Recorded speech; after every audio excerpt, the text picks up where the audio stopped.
Hey everyone, welcome back to Trendy Talks. I'm your host Andy, and buckle up because today we're really deep into the most complex, haunting, and talked about true crime stories in modern history. This is a story about a woman who defied every talk, every stereotype, a sex worker turned to a killer.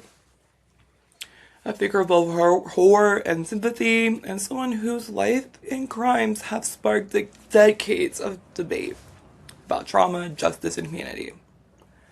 Today we're talking about not the Carl, Aileen Carol Wuornos, sometimes called the damsel in death, the hooker from hell, in a more compassionate light. Someone whose world was shaped by an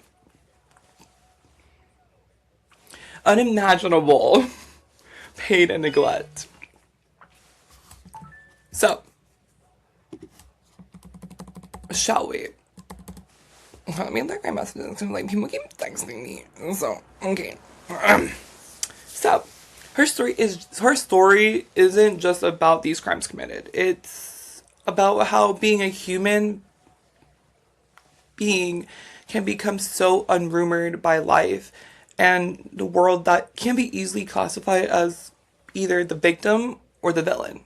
So grab your drink. I got mine right here. It's a little protein shake. And let's walk right through life, her crimes, her capture, and the way the world continues to talk about her today. It is very cold outside, guys. I am like literally freezing. But anyways, this is part one of the pod. So it's about her early life and her family.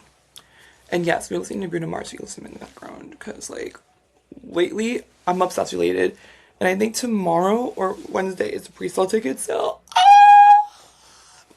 And it was a little short, little. I'm excited because like I would love to go see Bruno Mars in concert.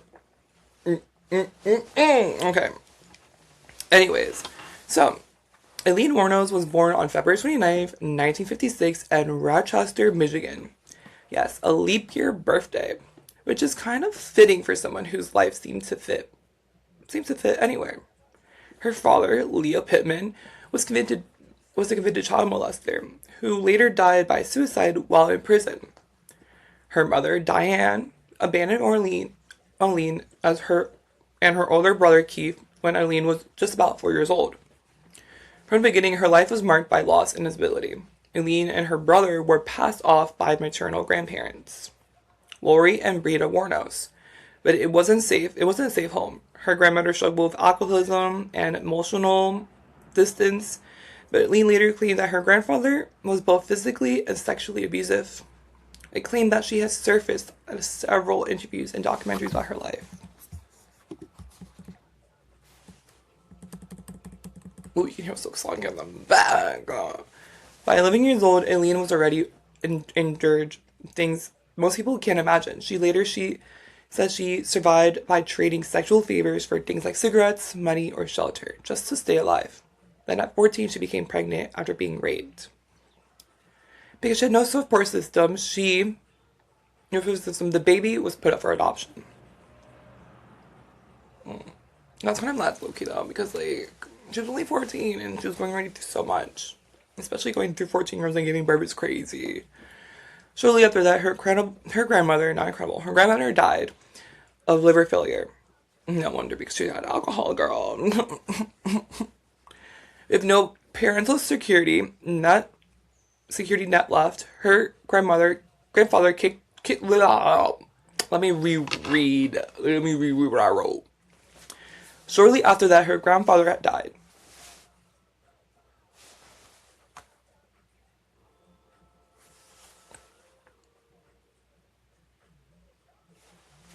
Shortly after that, her grandmother died of liver failure.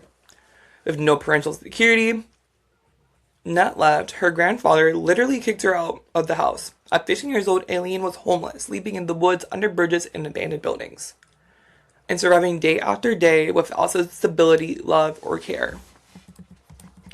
Her older brother Keith was the only real person she said she ever loved. In 1976, his death from cancer devastated her. Some accounts suggested that may have suggested that they had a brief incestuous relationship when they were younger. A detail adds more complexity and pain to an already troubled past. Oh, really? I mean, her story is like very touching. Not very touching. It's like very like sad in a way, and just the way her upbringing made her become this type of like human being.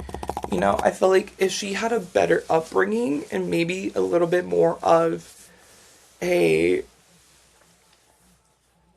what's the word? Like more of like I'm trying to figure out the word. Like if a more of like a, not a more of like a helpful upbringing and more like therapeutic way, I guess she would have overcome these traumas a little bit.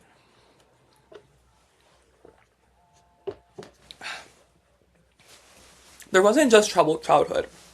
It was a relentless cascade of abandonment, violence, loss, and neglect. And all of this pain formed a psychological foundation that would follow for the rest of her life. After leaving Michigan, Aileen drifted through life like a leaf in the wind, unstable, directionless, and constantly surviving. In 1976, she married Louis Grants Fell, a wealthy 69-year-old man who owned a yacht club.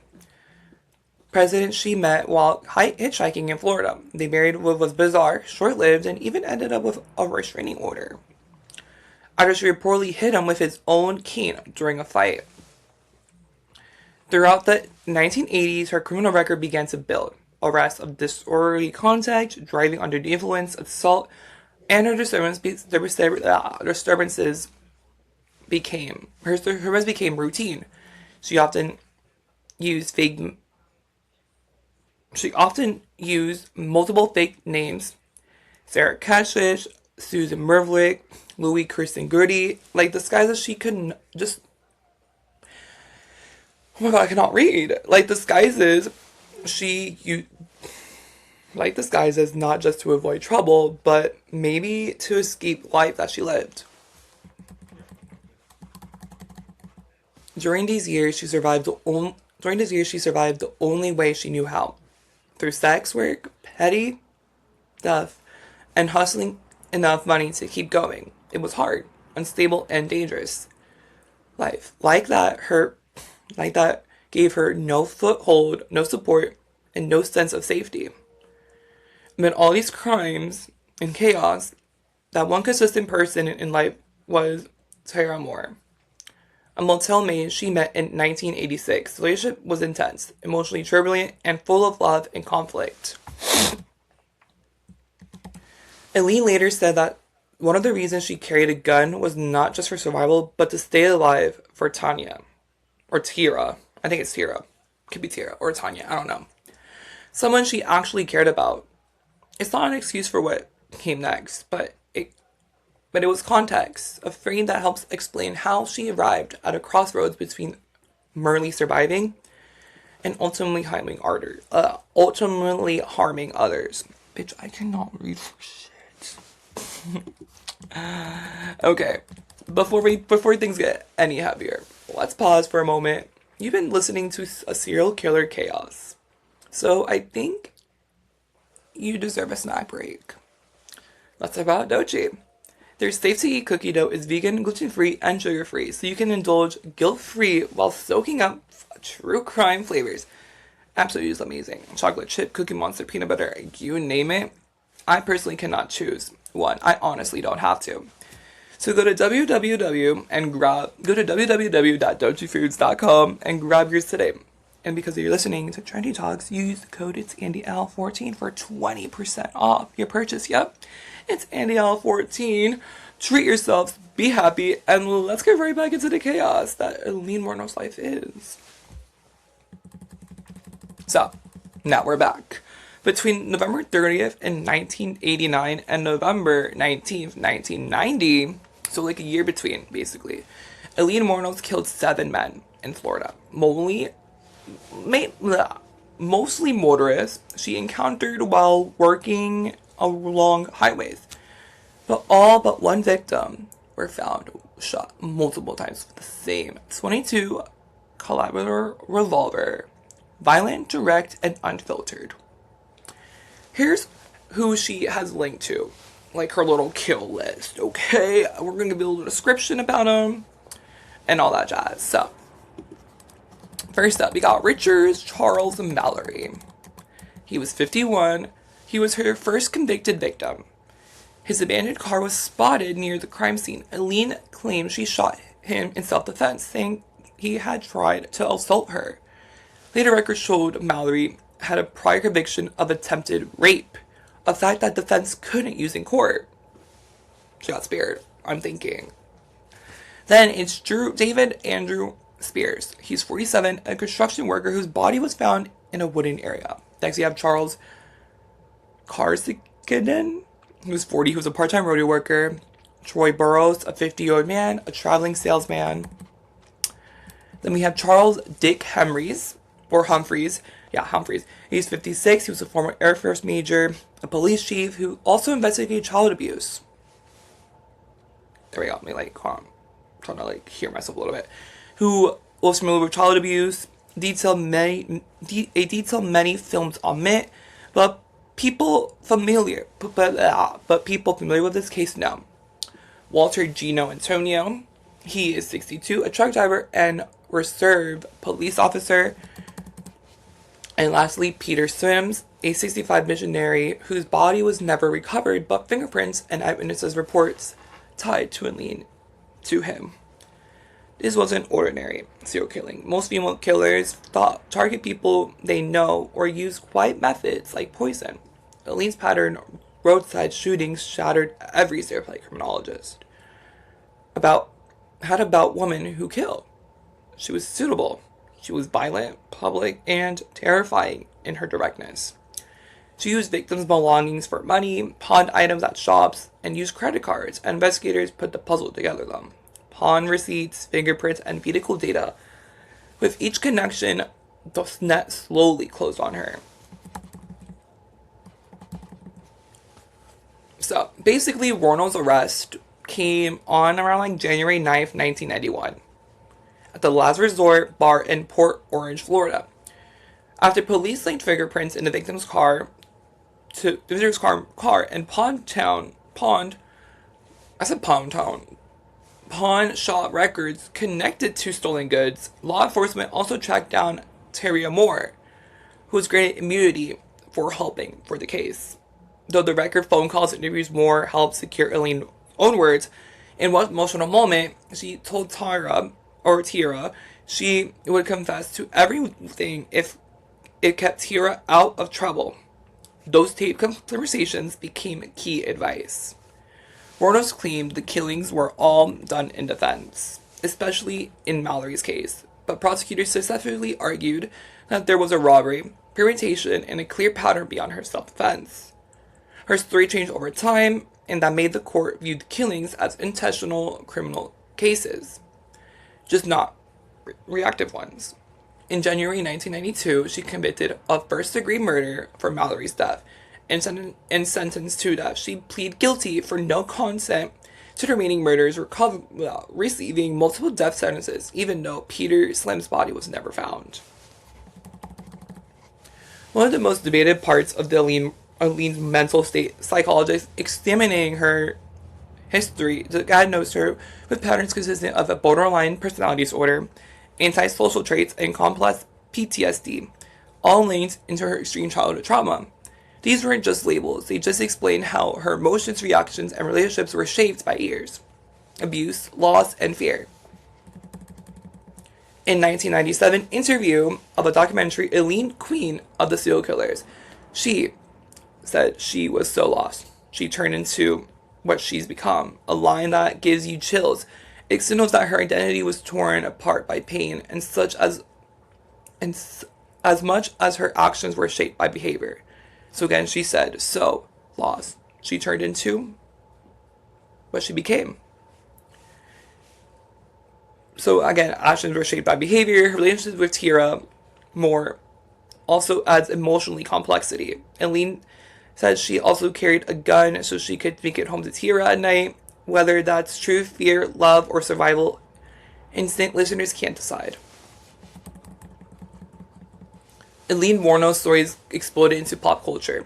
In 2003, film Monster, starring Charlize Theron, won awards and brought her name to the global audience. The movie humanized her in a way a few documentaries could, showing off her vulnerability alongside her violence. But movies and doc-dramas don't always stick to the facts. For example, Monsters introduce fictionalized versions of characters and synthesized motives, leaving out things like how her victims and law enforcement made backgrounds, or how the injustice system handled evidence.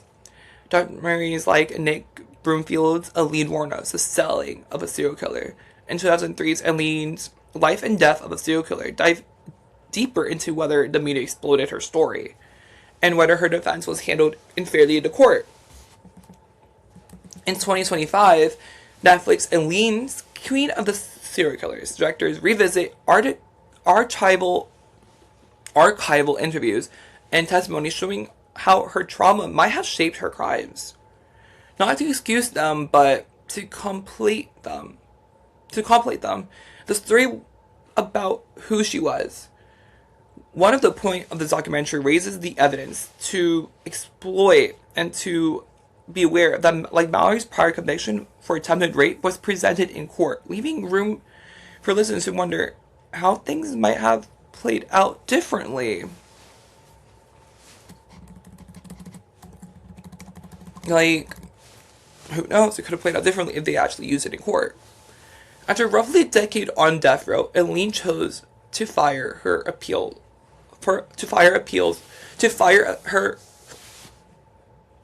After roughly a decade on death row, Aileen chose to fire her appeals lawyers, saying she wanted to get over with.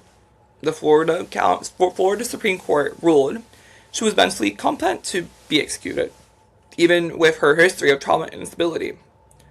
On October 9th, 2002, at age 46, Aileen Carol Wuornos was executed by lethal injection. Her final words reference the movie Independence Day, a strange, emotional mix of gratitude, confusion, and raw identity. Her ashes were scattered under a walnut tree in Michigan. After her death, a quiet end to life that had been anything but the ordinary. Aileen Wuornos' legacy is far from simple. She was one of the few serial killers in the United States, and her crimes challenged by the society. Think about the gender and the violence of her direct, brutal killings above.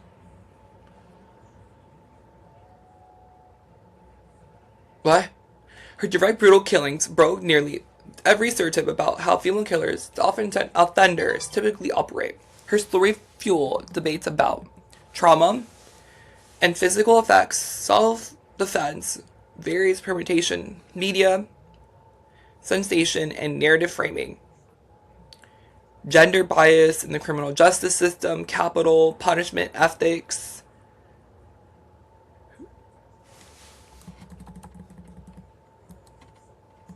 and often listeners split into two camps. One of them see as a cold, calculating killer, and those who see as a tragic product of abuse and social failure. Neither answer is simple, and that's the part that makes the case so fascinating, so disturbing, and also so honestly discussed.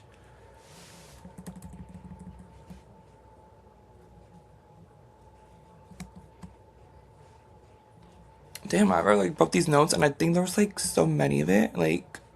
I thought it was gonna take so long to read, and we're only 19 minutes.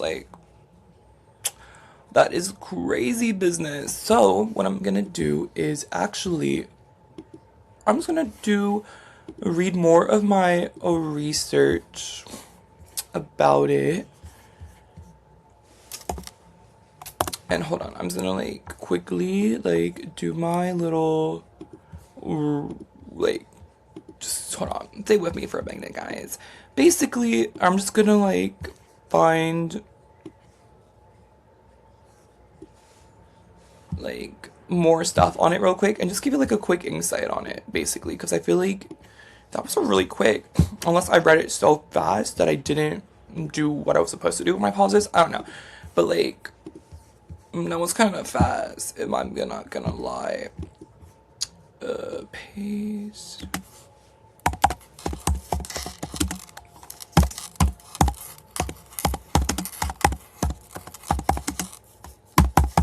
I'm sorry, so you hear me SMR typing.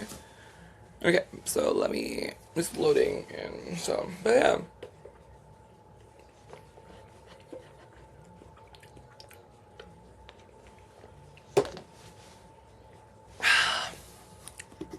Okay, sorry guys.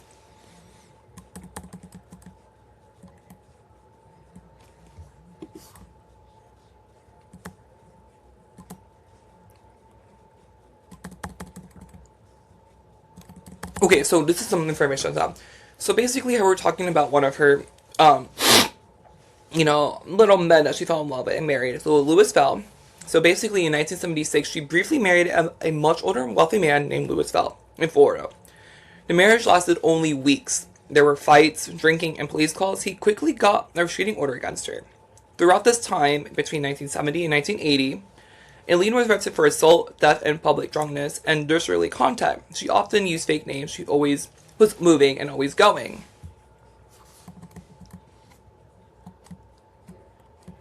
And just kept going, and she kept going.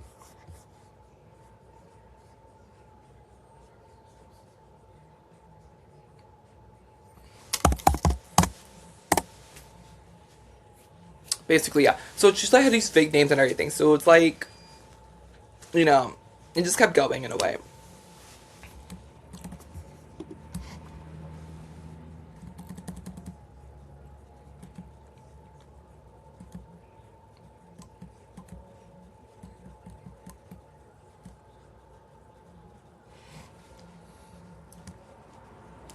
Yeah, it just kept going. She kept having these like different like moments and stuff. And it was just really hard for her, I think. Like, I'm putting herself in, like, me putting herself in my, like, I'm trying to say, it's like me putting myself into her own shoes. Like, it's like, I felt she just went through it a lot. She's like, I mean, I get it, but at the same time, I don't. If you know what I'm trying to say, I really don't know what I'm trying to say in opinion, but, like, I just feel like, if she had a different upbringing, it would have been different. But at the same time, I don't think there would have been anything that would have changed her way, in a way I'm trying to say, So, right now I'm just gonna do like little quick facts about her. So, her full name was Aileen Wuornos, as we know. She was born on February 29, 1956. And her birthplace was Rochester, Michigan. Her spouse was Louis Fell in 1976. That's the only person she married. She had one son, and her star sign was a Pisces.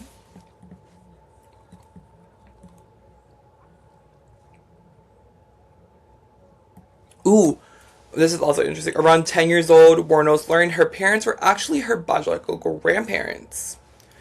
Many reports later drew comparisons between Wuornos and a serial killer Ted Bundy, who was raised believing his grandparents were his actual parents for several years. The knowledge added more tension to an unhappy household. Interesting.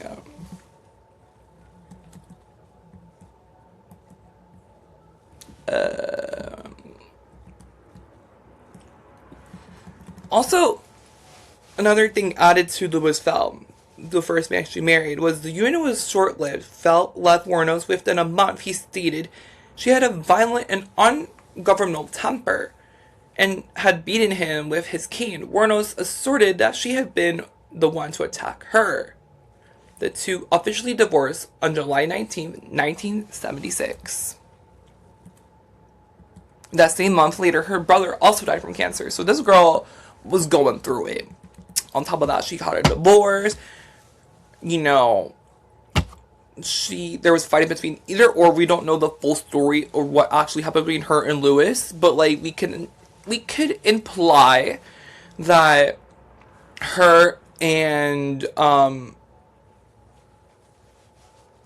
Louis had some issues, and either or they were both in the wrong, I'm guessing, and that caused a divorce and all that stuff. So hypothetically, claiming, on top of that, her brother just passed away from cancer, the one that supposedly she was close with, and the one who was saying that they had a sexual relationship with. I mean, at the same time, like, that's her brother, yeah, but, like, at the same time, it's like, she was close to him. That was the only person she trusted, and knowing that he died of cancer just made it harder for her to process, I guess. Sorry, excuse me. So then, going on to Tira more. So, they were saying that Wuornos was arrested during the mid-1970s for assault, disturbing the peace, and disorderly conduct. In the early 1980s, she served time for armed robbery after drunkenly attempting to rob a convenience store. While, according to Peter Tracy's book called The Female Serial Killers, wearing a bikini, Wuornos recorded a criminality also included a Ford text. Resisting arrest, death, and drunk driving, some crimes were attributed to fake names Wuornos had a habit of visiting. In June 1986, Wuornos called herself Lee, met 24-year-old Tira Moore at a gay bar in Daytona, Florida. Okay, so this makes more sense, giving more background story between her and Tira. So, gives more little background history of her and Tira a little bit. So they met when she was 24 at a gay bar in Daytona, Florida, who stated an intense 4.5-year relationship, a 4.5-year relationship, and began living together while Moore held jobs at a housekeeper or maid, basically. That's where majority of, like, a lot of people leave out, and we really didn't get that brief history. So now we got a little brief history between her and Tira. So they began living together while Moore held jobs as a housekeeper or a maid. Wuornos engaged in her life as a sex worker along Florida highways. Possessive Wuornos didn't like it when her partner went to work or interacted with others. They frequently moved into various motels, apartments, and mobile home communities in Daytona and elsewhere in Florida. It was during that time that her involvement in Wuornos' criminal activity took a murderous turn. Caught up on investigation, Moore eventually turned against her girlfriend by helping the authorities. See, that's what a lot of, like, serial killers and their, like, partners go through.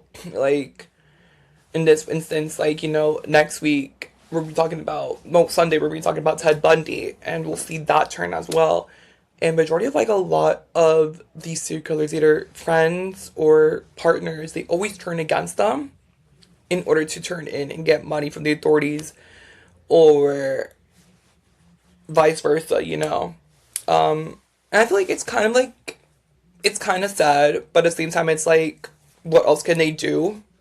Because, I mean, they knew and they didn't tell authorities. So it just gives that, like, factor of mind that, like, you know, what else can we do, basically? There's no point. There's no, like, decision made to literally clear what can happen or cannot happen, you know? So yeah. I'm trying to see what else I could find out. Wasn't really added to what I wrote because I think it was longer and I probably skipped stuff. Oh, okay, so in mid-January, Wuornos admitted to murder on the phone call with Moore, saying that she committed her crimes because she was desperately in love with her and wanted them to stay together. After her phone confession to Moore, I cannot read, guys. And against the advice of counsel, the public was fascinated by the case, due in part of lurid nature of crimes, endorsed media, and descriptions of Wuornos as the county's first female serial killer. She was dubbed the Damsel of Death among the people who reached out to Wuornos. Her evangelical Christian couple who went on to legally adopt her. Wuornos was prosecuted for Mallory's death. During the January 1992 trial, Wuornos asserted she had been raped and assaulted by Mallory. Details didn't match her video confession. Although not revealed in the court, Mallory had previously served time for attempting sexual assault. However, no other sex workers came forward to recount a previous violent encounter with Mallory. And then later, a jury found Wuornos, then 35, guilty of first-degree murder and robbery on January 27, 1982. The judge gave Wuornos the death penalty. And on January 31st, 2 months later, Wuornos opened to plead no contest to the murders of Spears Burrows. The Humphreys submitted her separate guilty pleas of murders of Count San Antonio.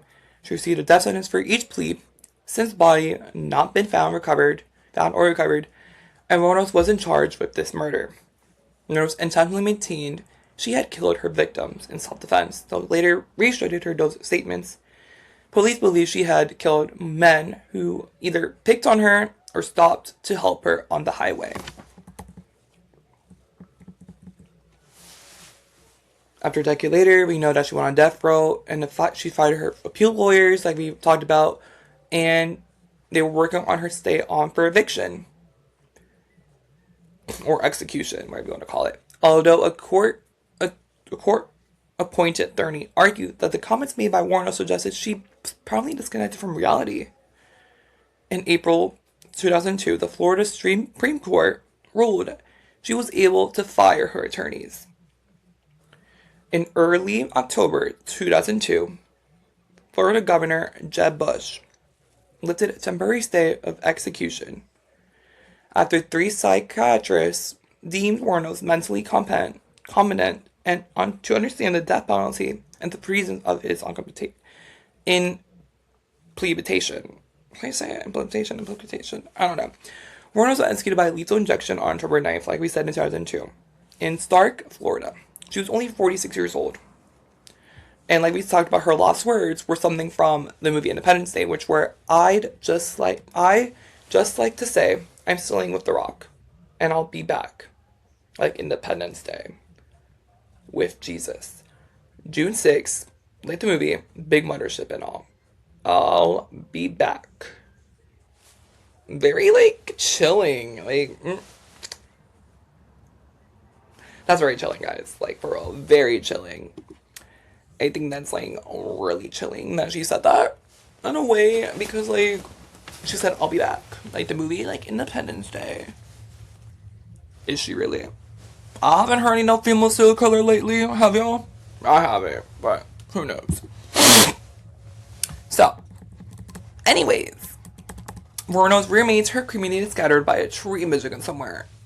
Let me know if y'all found that tree. If you're, like, listening, you live in Michigan, and y'all know that tree, like, let me know. Because I want to know, is it, like, what kind of tree? Is it a willow tree? Like, you know, I want to know what kind of tree it is. Anyways, there have been so many movie and television portrayals of Aileen Wuornos.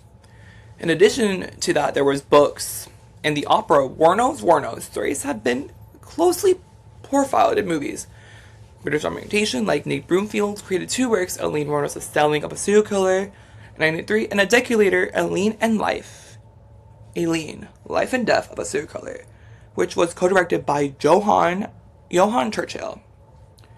Arthur Charles Therian, often known as a glamorous screenplay persona, underwent a major physical and emotional transformation to portray Wuornos in 2003's Monster Women, and directed by Patty Jenkins and co-star Christina Ricci as Shelby Wall, a character inspired by Tierra Moore, in a rewriting performance that was grilling to watch and hailed by critic Roger Ebert.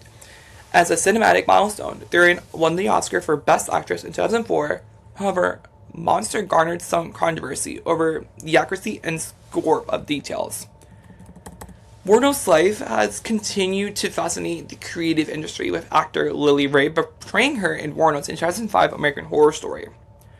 The 2000 movie Aileen Wuornos, American Boogeyman, was inspired by Wuornos' ill-fated marriage to Louis Fell, her crimes were visited and recently in the Netflix documentary Aileen, Queen of the Serial Killers in October 2025.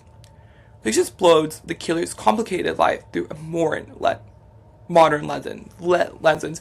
Also, that movie was made in 2001 called Aileen Wuornos, American Boogeyman is also starred by Peyton List, who was the first one of the Disney stars that came on Disney Channel straight to do it.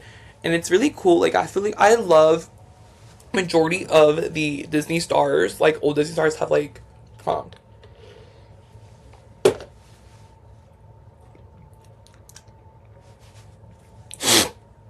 I said majority of Disney stars who like come out of Disney either have done a psychological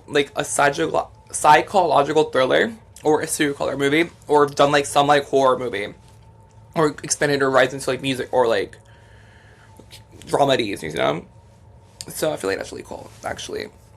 I don't know. I think that's really cool. Like they have like that range. And some of these famous quotes that she's like said. Oh my god, I cannot breathe. Some of the quotes that she has said basically: I killed these men, robbed them, as cold as ice, and I'll do it again too. Okay, she really ate that. And then her famous one before she died was like, I'd like to say, I'm standing with the rock, and I'll be back, like Independence Day with Jesus, June 6th, like the movie, big mothership and all, I'll be back. And yeah. But that's basically like majority of what I kind of got, you know. Yeah, I kind of read my script research a little bit too fast, I think. But I also added some pretty details that I didn't add on the script as well. So now we're going back to my script so I can do the outro, okay? Because y'all need the outro. Okay, so now basically. So, alright fam. Here we are. Back to the outro. It is this stone, okay? Anyways, alright fam. That's all for today. Well, that's all for Trendy Talks. Thanks for sticking with me through this deeply complex story. Not just about Aileen Wuornos. I mean, not just what Aileen Wuornos was or did, but who she was as a person. How she got there. And how life can push people into shadows we don't fully understand. If you enjoyed today's episode, make sure to subscribe, leave a review, and share it with a friend who loves deep, nonchalant, true crimes. Until next time, keep it fabulous, stay curious, and remember, it's always more interesting when we chat about everything. Bye for now. Also, stay tuned for Sunday's episode where we're going to talk about, ready? Oop, I don't burp. Next week's episode, which is Ted Bundy. My fave. Literally, this is one of my favorite serial killers. Like, I'm so excited to talk about this one. Like, I'm so excited. I had a phase where I was obsessed with Ted Bundy's story. I know it sounds so weird to say, like, obsessed with, but, like, it was a point where it was, like, I would rewatch the Netflix movie, like, a bazillion times, and I would just, like, read up on Ted Bundy and all. Like, I was, like, kind of like, oh my god, that's so freaking cool. Like, it's Ted Bundy, like, and especially, like, Zac Efron playing, and, like, I'm not gonna lie, if I was a victim, oh god, no, it seems so bad. Like, we'll talk about this, like, later on Sunday. Oh my god, but, like, girl, just, I'll keep my mouth shut for Ted. Let me not. Okay, we'll talk about that on Sunday. But anyways, guys, bye for now. If you guys enjoyed today's episode, don't forget to like, comment, and subscribe as well.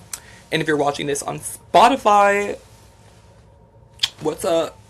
Pink Squidward and all. If you're not, you're just listening on Apple Music or iHeartRadio or whatever you're listening to my podcast on, don't forget that, yeah, don't forget Sunday's episode will be coming out on Sunday. Today's episode will be coming out today, obviously, duh.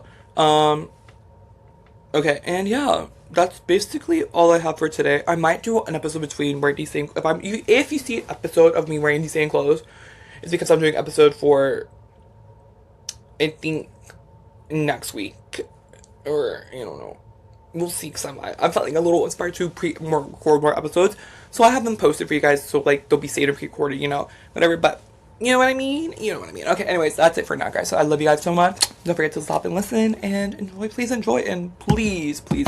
I'm also gonna put up a... Hold on, let me check my cousin on Life 360. Well, now, because she's in college now. Shout out to Mia. I miss this bitch. She is in Wilmington for college. And she's an icon. She's a queen. But yeah, she's on my 360 now. I'm just checking what she's up to because I miss this hoe.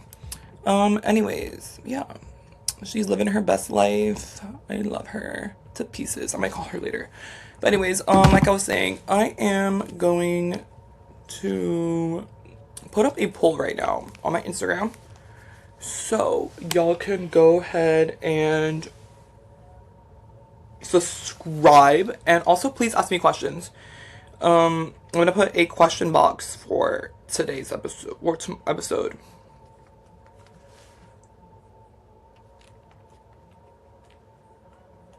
How much doing it right now, actually. What would you guys like me to talk about on my podcast? Question mark. Put dot dot dot. It can be, and I'll put true crime.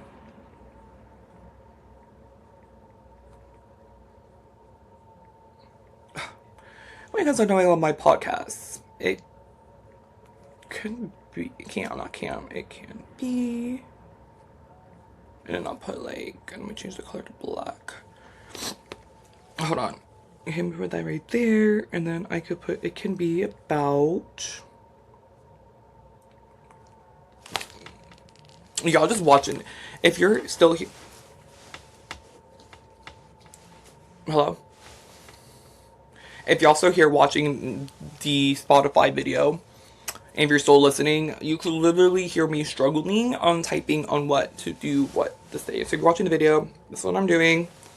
And if you're just listening, it's basically me doing the question box for you guys, basically, on video. Because I don't want to exit out the video recording, whatever, because, like, it's fun. You know, a little sneak peek ASMR if you're listening. It can be about, we're gonna put a comma, maybe capital true crime. Should true crime be capitalized? I feel like it should be capitalized. Crime, not rhyme. Crime. True crime. Celebrity. Celebrity. Not certainly. Oh my god, I cannot spell. Celebrity gossip. Book talks. Book talk should be capitalized. Like book reviews. Put book / movie reviews / movie reviews.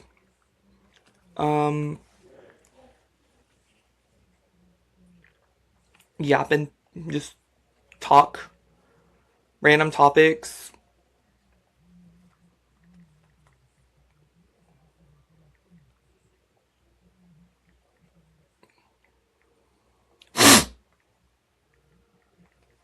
Okay, slay.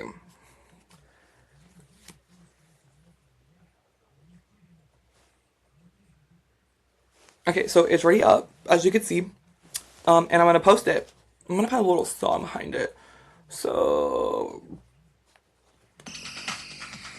put the Heat Robbery song.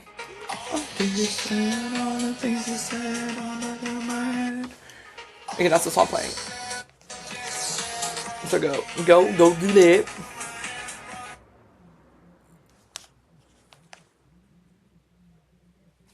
Okay, anyways, that's done. Basically, yeah. So I'll see you guys soon. Hearts.